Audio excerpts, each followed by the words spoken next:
What would you do if you were a widowed mother with a 9-year-old daughter beside you, nowhere to sleep, and only $6.75 left in the world?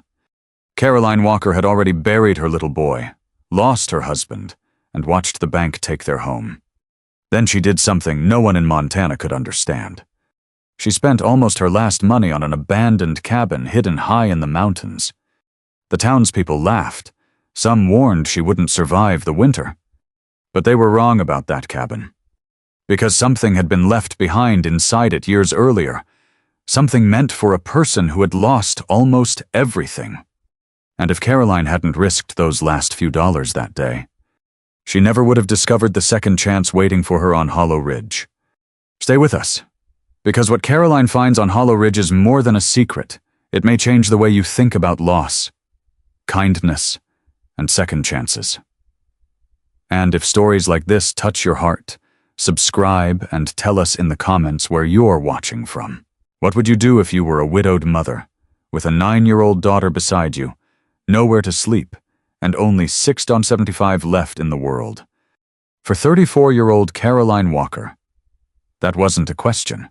It was the cold truth waiting for her in Haven Creek, Montana Territory, in the fall of 1887. Less than a year earlier, Carolyn had been a wife and the mother of 2 children. Then fever took her 7-year-old son, Thomas. Months later, a work accident took her husband, Nathan. Then came the debts. Then the bank took their farmhouse. By the time Caroline reached Haven Creek, everything she and little Lily still owned fit inside one battered carpet bag.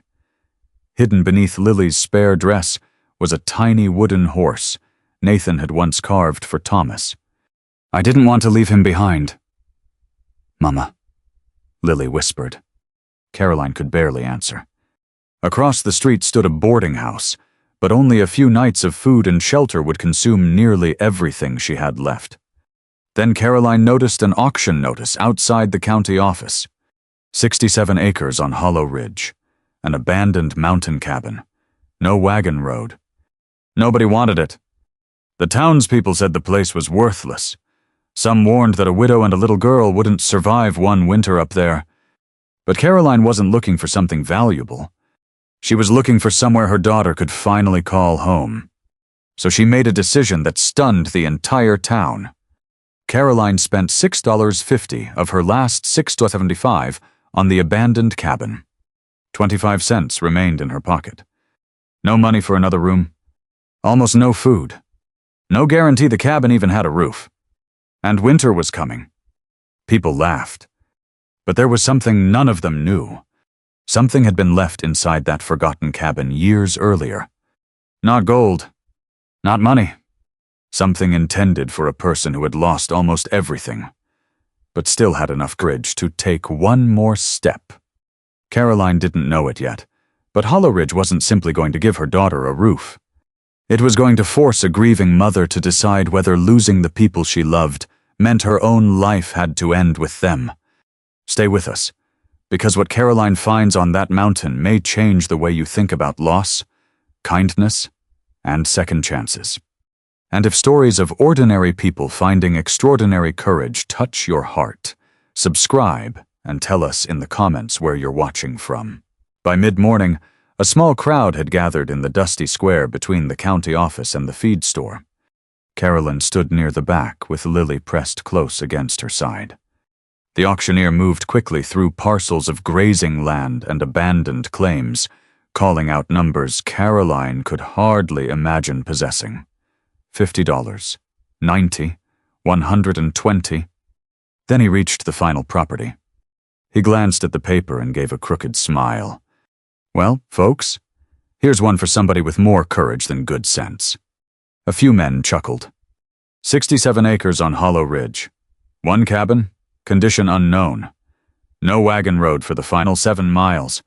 Property's been sitting empty 11 years. Someone called from the crowd, "You forgot the bears." Laughter followed. Caroline didn't laugh. She looked down at Lily.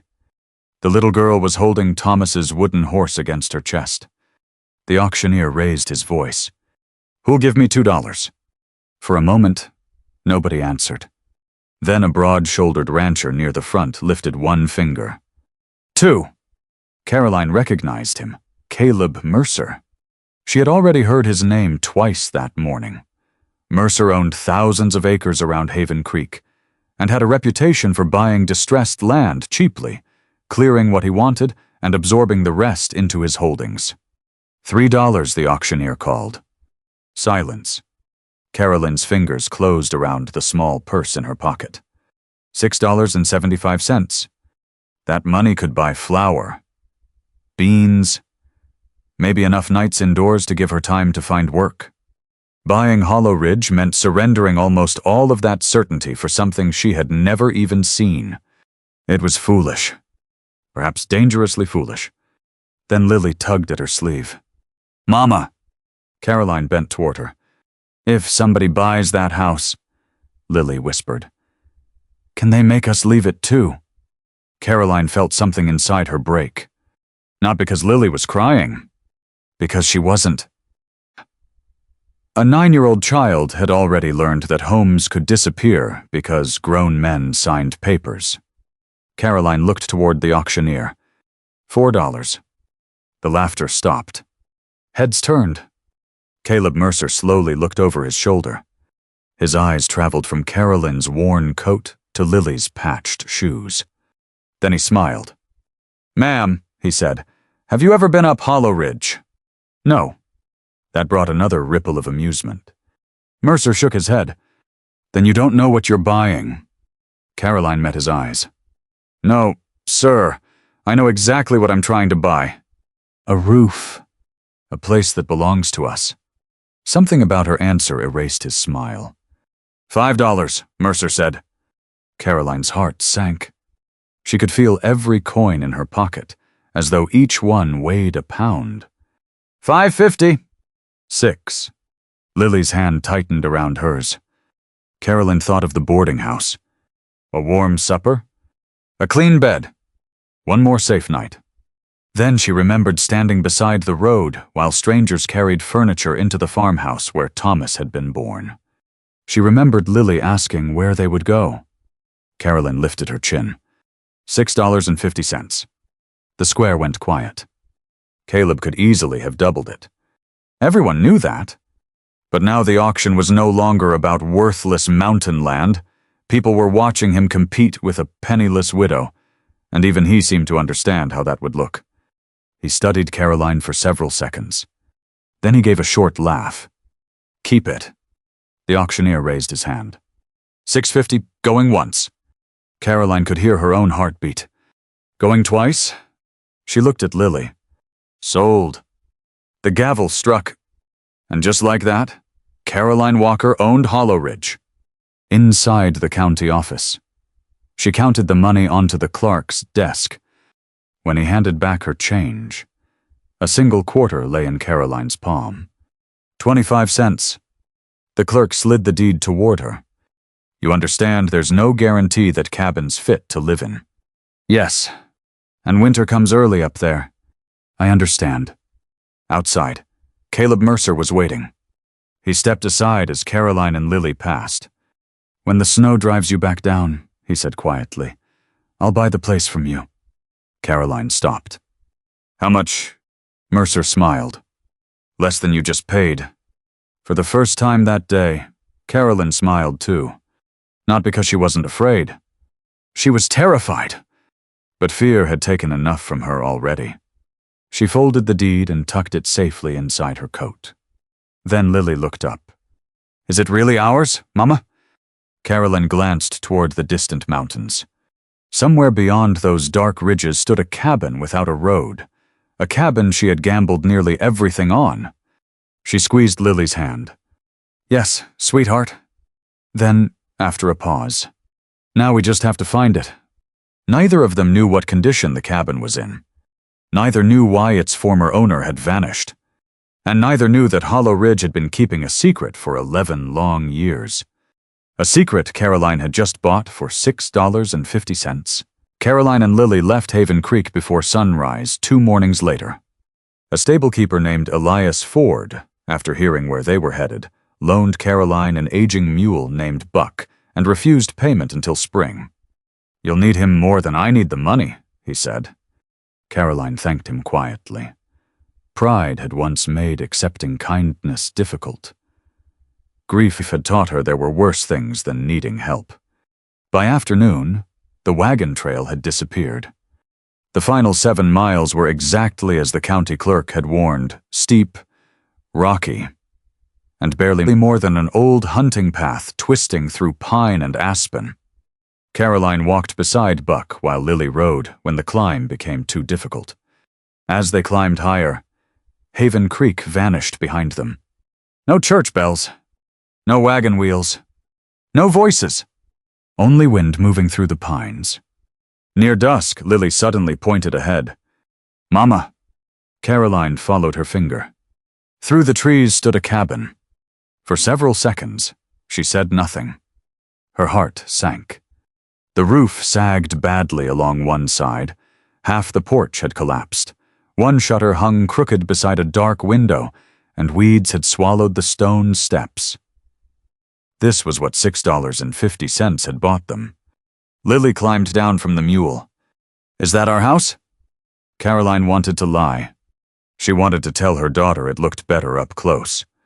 Instead, she picked up their carpet bag. "It is." Lily stared at the broken roof.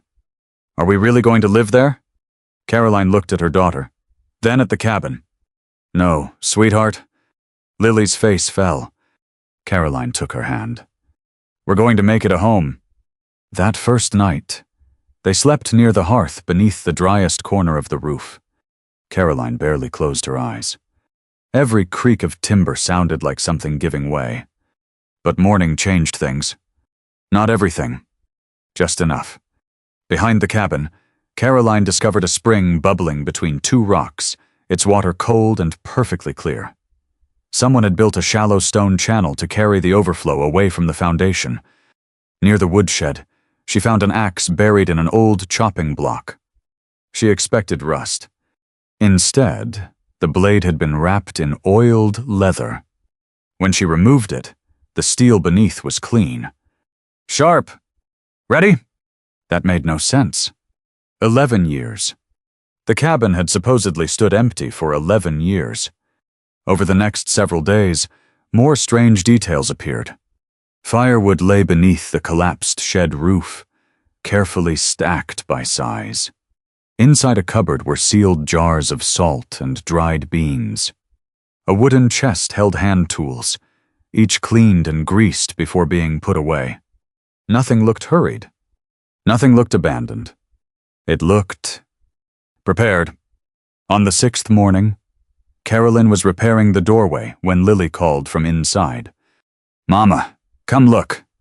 Lily stood beside the bedroom alcove, one finger pressed against the doorframe. Caroline approached. There, cut faintly into the wood, were small horizontal marks. Beside them were numbers. 4, 5, 6, 7. Height marks. For a child. Caroline touched the highest one. Beneath it, almost worn away by time, someone had carved 2 initials. A bubu.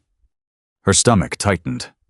According to everyone in Haven Creek, Samuel Whitmore had lived alone on Hollow Ridge. So whose childhood had been measured against this door? Lily studied the marks. Did a little boy live here? I don't know. Maybe he left his toys. The innocent words struck harder than Lily could have known. Caroline turned away. On the table sat Thomas's wooden horse. Lily had placed it there their first morning, as naturally as if Thomas himself might come looking for it. Caroline picked it up. For months, she had avoided anything that opened that particular door inside her.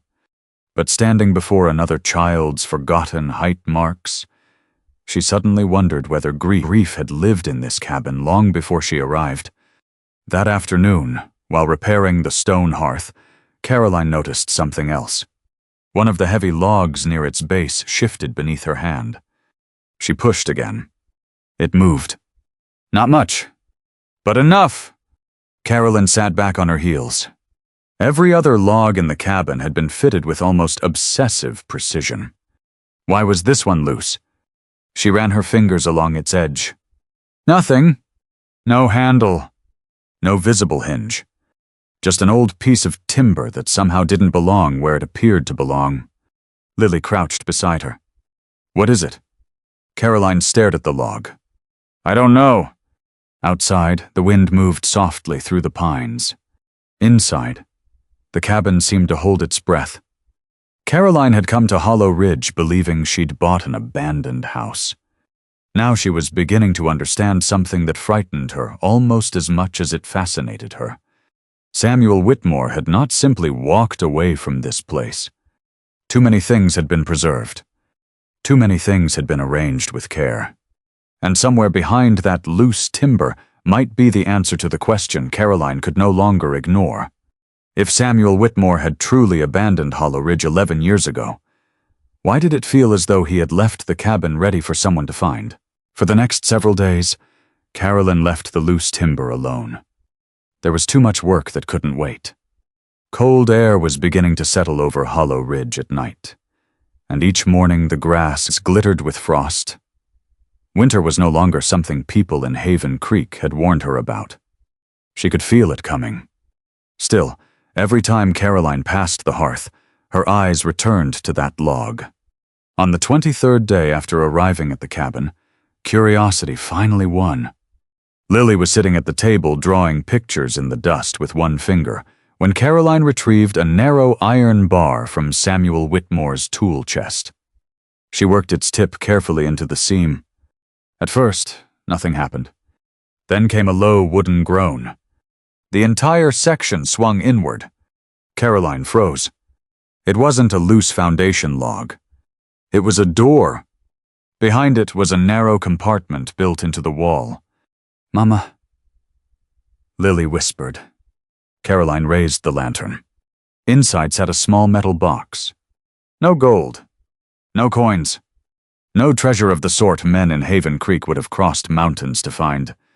There were 17 carefully folded packets of seeds, a smooth gray river stone, and a leather-bound journal. Caroline opened the cover. On the first page, written in a steady hand, were 6 words. To the one who comes after me. Caroline sat down. Then she began to read. Samuel Whitmore had not always been the lonely mountain man people remembered. Once, he had been a husband. And a father. His wife's name was Margaret. Their little boy was Eli. Caroline stopped breathing for a moment. Edwio. The initials on the doorframe. The height marks belonged to Samuel's son. Lily leaned against her mother's shoulder as Caroline continued.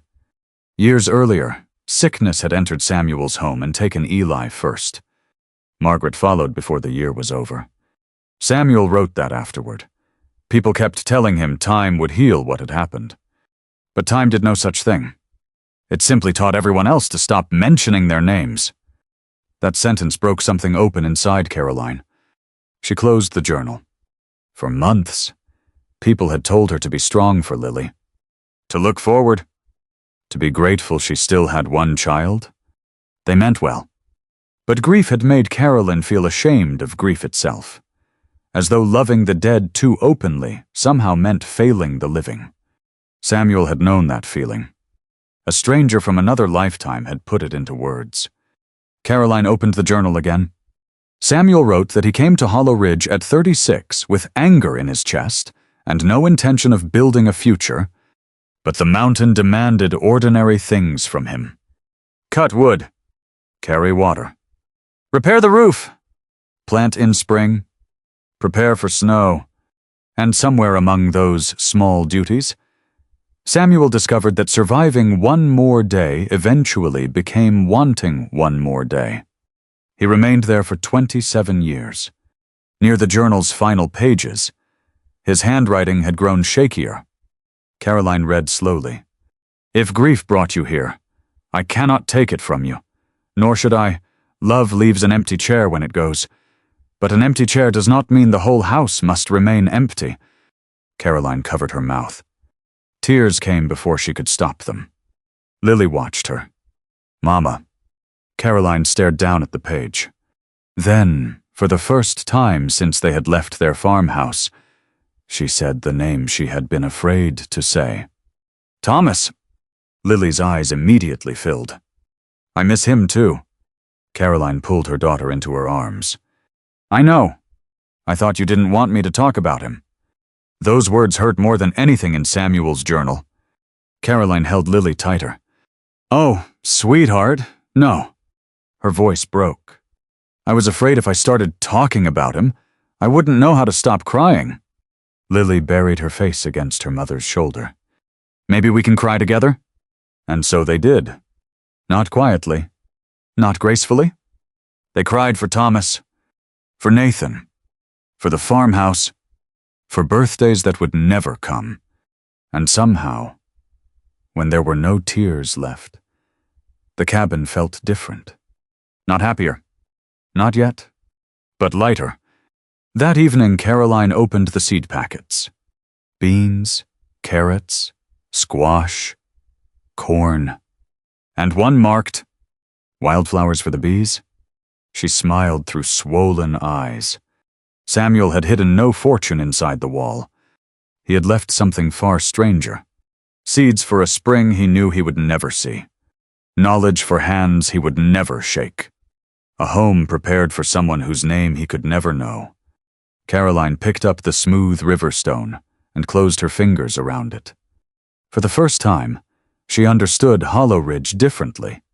She had thought she'd bought the unwanted remains of another person's life. Instead, she had walked into the final act of kindness of a man who had once stood exactly where she stood now. Alive, but uncertain whether being alive was enough reason to keep going. And Samuel Whitmore had left behind one final question for whoever came after him. If this place had once taught a broken man how to live again, could it do the same for Caroline Walker? The days after Carolyn found Samuel Whitmore's journal did not suddenly become easier. The roof still leaked in one corner. Buck still kicked over his feed bucket whenever Caroline turned her back. Their flour was running low. And winter was still coming. But something inside Caroline had changed. Before, every task had felt like one more thing she had to survive. Now, each task felt like a step toward something. Samuel's journal became almost like another voice in the cabin. Not a ghost. Not quite a friend. More like an old hand resting quietly on her shoulder, pointing toward things she would never have known to look for. He had drawn rough maps of Hollow Ridge, marking a narrow creek where trout gathered beneath fallen logs. He described where wild onions grew in spring, where deer crossed before sunset, and which clouds meant snow was less than a day away. There were pages on repairing traps, pages on smoking meat, pages on keeping potatoes from freezing, and, written beside a sketch of the cabin, one simple warning. Do not wait for winter to tell you what you forgot. Caroline took that seriously. She worked from first light until her hands were too stiff to continue. Lily helped wherever she could. The little girl gathered kindling, sorted beans, carried water from the spring, and carefully counted the jars in the pantry.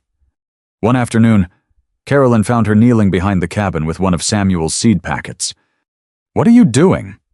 Lily quickly hid it behind her back. Nothing. Caroline raised an eyebrow. Lily slowly revealed the packet. Wildflowers for the bees. Aren't those for spring? Caroline asked. Lily nodded. Then why do you have them? The child looked toward the patch of earth beside the porch. I was just deciding where they should go. Caroline almost smiled. Months ago, Lily had stopped talking about tomorrow. Now she was planning for spring. That alone felt like a miracle. A week later, the sound of hoofbeats broke the afternoon silence. Caroline stepped outside. Caleb Mercer rode into the clearing on a dark gelding. His eyes moved over the repaired roof, the stacked firewood, the clear spring, and the tall pines surrounding the property. He seemed less amused than before. You've been busy. Carolyn rested Samuel's axe against the chopping block. What brings you up here, Mr. Mercer. Business. He dismounted. I'll give you $75 for the property. Caroline stared at him. $75. For a woman who had recently owned 25 cents, it sounded like a fortune. She could take Lily back to town, rent a room, buy proper winter coats, maybe find sewing work. No more wondering whether the roof would survive a heavy snow. No more waking at night listening to the wind. Caleb seemed to recognize the hesitation. You've proved your point, he said. Nobody can call you foolish anymore. Take the money while you can. Caroline looked toward the cabin. For one dangerous moment, she imagined saying yes. Then Lily appeared in the doorway. She had Thomas's wooden horse in one hand. Are we leaving? Caroline turned. Caleb answered before she could. Your mother could buy you a much nicer home. Lily looked at him, then at Caroline.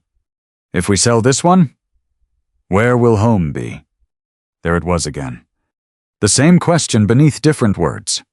Months earlier, Caroline would have chosen whatever seemed safest for the next night. Grief had reduced her world to surviving until morning.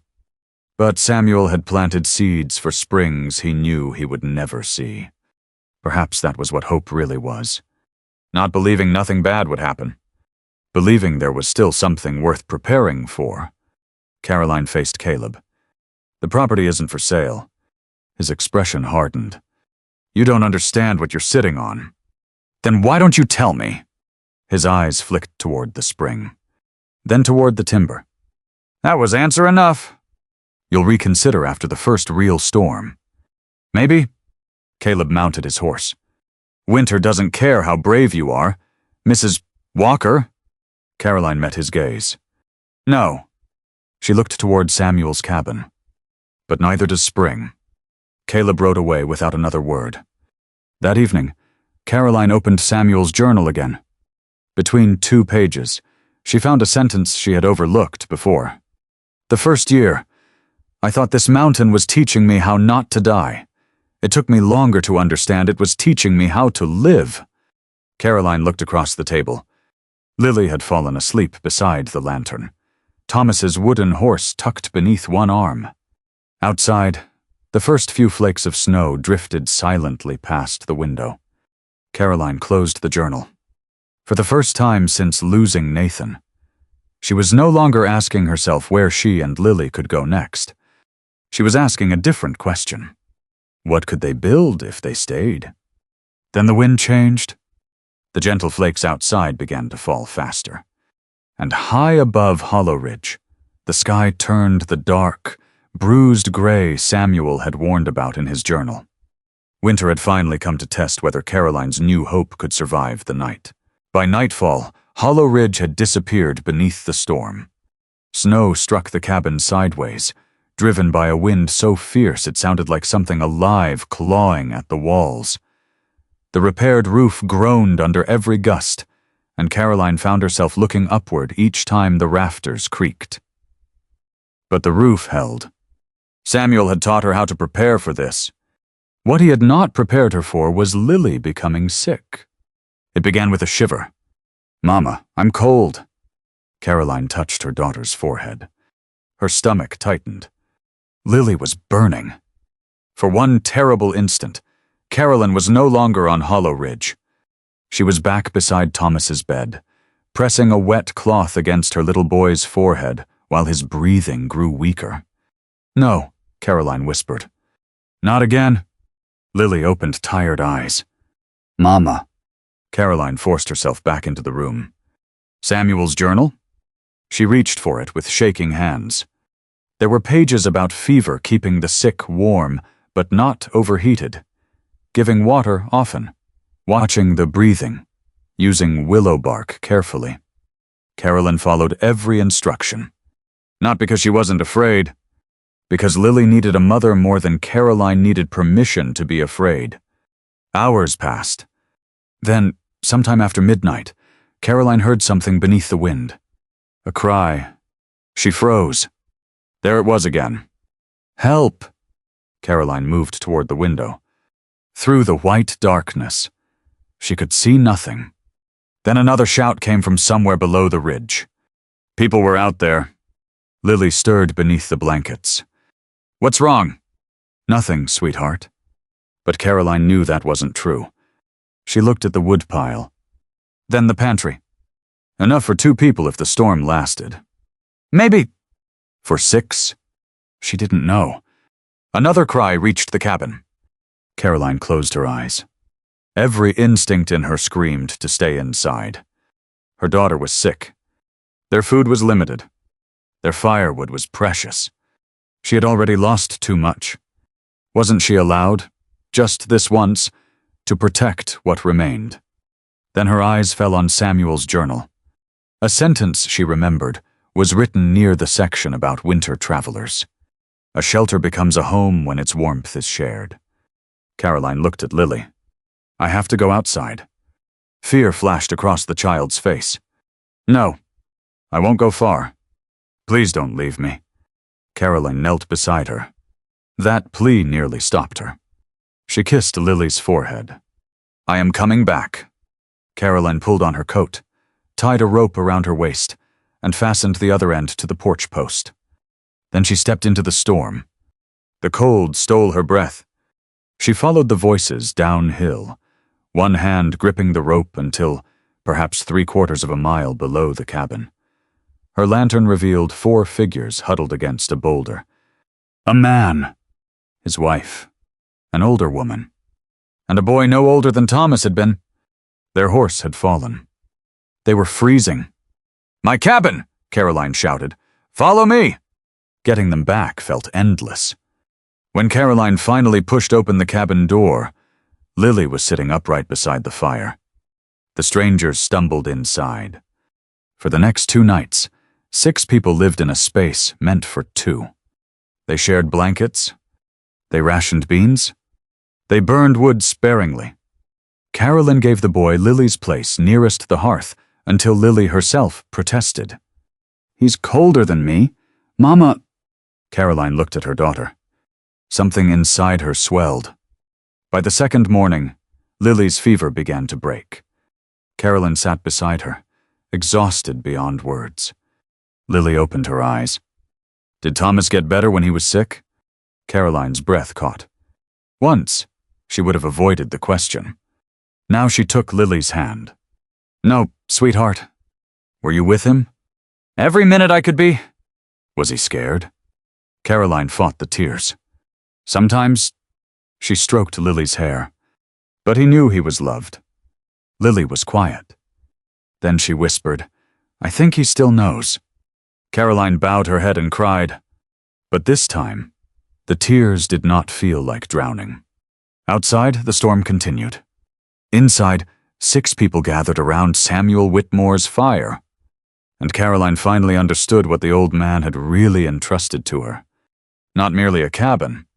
Not merely tools and provisions. A responsibility? Samuel's kindness had crossed years to reach a grieving woman he would never meet. Now that kindness was moving through Caroline into 4 frightened strangers. For months, she had believed healing meant somehow becoming the woman she had been before Thomas and Nathan died. She understood now that woman was gone. And perhaps she was supposed to be. The woman sitting beside that fire had known terrible loss. But loss had not made her heart smaller. Somehow, impossibly, it had made room for others. Near dawn on the 3rd day, the wind finally weakened. Caroline opened the cabin door. The world outside was buried in white, behind her. Lily laughed softly at something the little boy had said. Caroline closed her eyes. She had not heard that sound in a long time.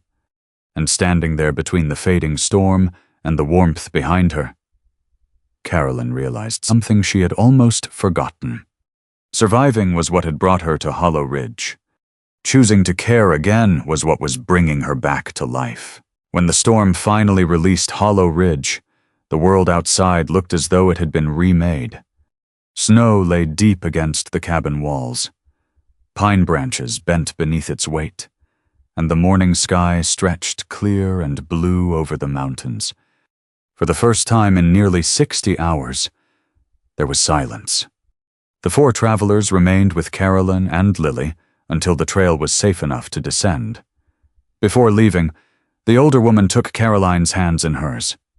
"You opened your door when you had every reason to keep it closed," she said. Caroline shook her head. "Someone did the same for me once." The woman glanced around the cabin. "But he wasn't here." "No," Caroline said softly.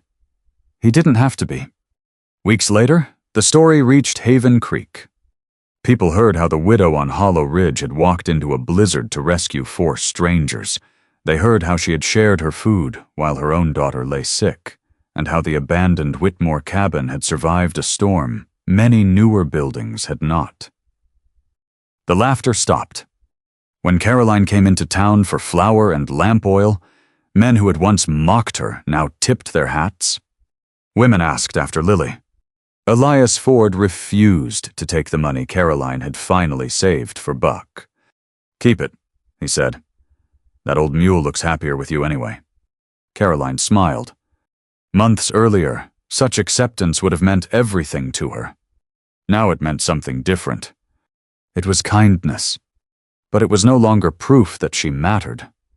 She had stopped asking strangers to decide that for her. Then, late one afternoon, a lone rider appeared at the edge of the clearing. Caleb Mercer. Caroline stepped onto the porch. He didn't dismount. His eyes traveled slowly over Hollow Ridge. The roof was straight now. Smoke curled steadily from the chimney. A new section of fence enclosed the spring. Buck stood beneath the pines, chewing lazily. And Lily was sweeping snow from the porch with a broom nearly as tall as she was. Caleb looked toward the timber. Then toward Caroline. "I could still make you a fair offer." Caroline almost laughed. "No, you haven't heard the number." "I don't need to." Caleb studied her. "You really mean to stay up here?" Caroline looked at Lily. "Yes." "Why?" It was such a simple question. Once, Caroline might have answered that she had nowhere else to go, but that was no longer true. She could return to Haven Creek now. People would help her. She could find work, perhaps rent a small house. She was no longer trapped on Hollow Ridge. She was choosing it. Because this is home. Caleb's expression changed. Only slightly. Perhaps it was disappointment. Perhaps respect. He looked once more at the cabin he had wanted for timber. Then he tipped his hat. "Mrs. Walker? Mr. Mercer?" And he rode away. No apology. No dramatic confession. Caroline didn't need either one. Spring arrived slowly. First came the sound of water beneath the melting snow. Then patches of dark earth appeared along the southern slope. Birdsong returned to the pines. One morning, Caroline found Lily kneeling beside the porch with a spoon in her hand, digging small holes in the damp soil. "What are you doing?" Lily quickly covered something with her skirt. Caroline recognized the guilty expression. "Lily!" The girl sighed and revealed one of Samuel's seed packets. "Wildflowers for the bees." Caroline smiled. "I thought we were saving those." "We are." Lily looked down at the soil. "I'm only planting some for the bees." Lily hesitated. Then she reached into her pocket. Thomas's little wooden horse appeared in her hand. "For Tommy." Caroline's smile disappeared. "Not from anger." From the sudden ache behind her ribs, Lily rubbed her thumb across the worn wooden horse. "I thought maybe, if flowers grow here, he can have something beautiful at our new home too." There had been a time when hearing Thomas's name could ruin Caroline for the rest of the day. She would retreat into silence, terrified that remembering him would pull her back into a grief she could not escape. But Samuel had taught her something the well-meaning people back in town never could. Grief was not a room you escaped from by locking the door. You learned to open the windows. You let light enter beside it. Caroline knelt in the damp earth. "Give me the spoon." Lily looked up. "Really? We'll need more than one row." Together, mother and daughter planted the remaining wildflower seeds beside the porch. Weeks passed. Green shoots appeared. Then came yellow, blue, white, purple. By early summer, the front of the old Whitmore cabin was surrounded by flowers moving gently in the mountain wind. Lily called it Tommy's garden. Caroline never corrected her. One evening, she stood on the porch watching Lily run through those flowers, laughing as Buck followed behind her. Caroline slipped a hand into her pocket. Her fingers found Samuel's smooth river stone. She thought of the woman who had arrived here with 25 cents. Terrified of tomorrow. That woman had believed she needed a place where no one could make her leave. But Hollow Ridge had given her something greater. A place where she could finally choose to stay. Carolyn looked toward the mountains as the setting sun turned the valley gold. For the first time in a very long while, she did not wish she could return to yesterday. She was ready to see what tomorrow would bring. Years later. Carolyn still remembered Lily's question from the day they arrived in Haven Creek. "Where are we going now, Mama?" Back then, Caroline only wanted a place no one could take from them. But Hollow Ridge became something more. Thomas's wooden horse now rested on the windowsill. Samuel's riverstone remained in Caroline's pocket, and outside, Lily laughed among the wildflowers of Tommy's garden. Caroline finally understood. Healing didn't mean forgetting the people she had lost. It meant learning to carry their love forward without letting grief take the rest of her life. 2. Samuel Whitmore never knew Caroline's name. He never knew his cabin would shelter a grieving mother, protect a little girl, or save 4 strangers during a Montana blizzard. He simply left behind one final act of kindness. And somehow, that kindness found the person who needed it. Perhaps that's what we leave behind that matters most, not money, land, or possessions, but the good we place into someone else's life. Samuel didn't leave Caroline a place to hide from the world. He left her a reason to live in it again. If Caroline's journey touched your heart, please like this video and subscribe for more stories of courage, kindness, and second chances. And before you go, tell us in the comments who once gave you a second chance when you needed it most.